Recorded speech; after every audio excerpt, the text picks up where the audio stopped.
And welcome back to Central Florida Spotlight. I'm now joined by a familiar face on this show, Lenny Curry. He's the chairman of the Republican Party of Florida. And Lenny, thanks again for being with us. It's always a pleasure. Thanks for having me. You bet. Let's talk about maybe the latest poll that came out. I don't know if you prescribe to it, but it shows Charlie Crist, if he were to run, double digits in front of Governor Scott. The polls at this stage, that poll doesn't mean anything for a couple of reasons. One, Charlie Crist is not an announced candidate, so no one's really talking about his record. Voters aren't paying attention to his record. If Charlie's a candidate, we'll make sure that voters understand that on Charlie's watch, the state of Florida lost over 830,000 jobs, incurred about $5 billion in debt. And Charlie, when the heat got hot and we needed someone to really try to focus on the economy, Charlie bailed out of the governor's office and tried to run for the U.S. Senate. So you've got your talking point. And we've got our facts. Charlie has a record, and again, the polls, the voters aren't familiar with Charlie's record, and if once he's an announced candidate, we'll get those points out. What about Governor Scott in terms of the last poll? That certainly has to be eye-opening, regardless of whether you prescribe to that poll or not. Yeah, there's some issues with maybe the methodology in the poll.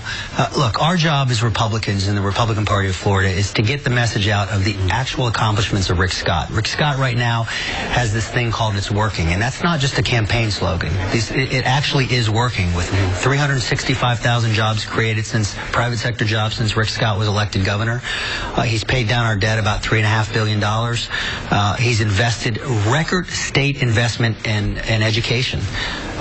So the governor's got a record to run on, and we just need to get that out to all Floridians. The one thing that I would say that you even admit is popularity level is just not where it probably should be with all those attributes you just talked about. And it's our job to get the point across to Floridians that under the leadership of Governor Rick Scott, the state of Florida is working. The 365,000 jobs that have been created, that's not just a number or statistic. Those are individual lives. That's a mother now that maybe lost her job when Charlie Crist was governor. Maybe she was one of the 830-some thousand. Now has a job, now can take care of her family, and can now get up every day with a purpose. What about the unemployment rate is still sitting right around 7%. That's a big number.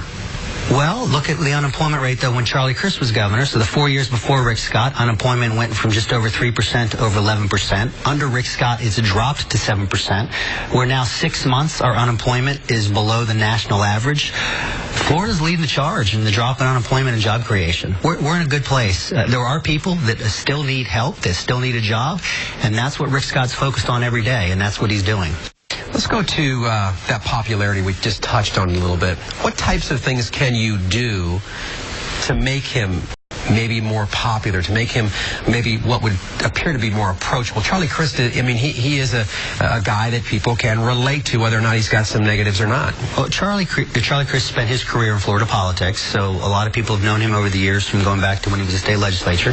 Now he has a record that, as I mentioned, we'll point out, 830,000 jobs lost on his watch as governor. But the more people get to know Rick Scott, and Rick Scott travels the state every day, he's out listening to people that need a job, listening to teachers, listening to parents. The more exposure people get to Rick Scott, they're going to like him. He is a compassionate man. His personal story is one that people can connect with and understand. Rick Scott grew up in public housing. He began working at a very young age to make sure that his family could make ends meet. And he went off and pursued the American dream. And so he understands what Florida families are going through. The more people get to meet him and engage with him, the more they're going to like him, because he can relate to them and he can help them with his policies. Why do you think Charlie Crist, the name floats out there, why has he not entered the race? Well, there's a power struggle going on in the Florida Democratic Party. Nan Rich is the only announced gubernatorial candidate, a lifelong, committed, liberal, progressive Democrat. I disagree with her ideology, but I respect the fact that she's committed to what her party believes. The party elites in the Florida Democratic Party won't even give her the time of day. The elites are looking for this arranged marriage with Charlie Crist for whatever reason.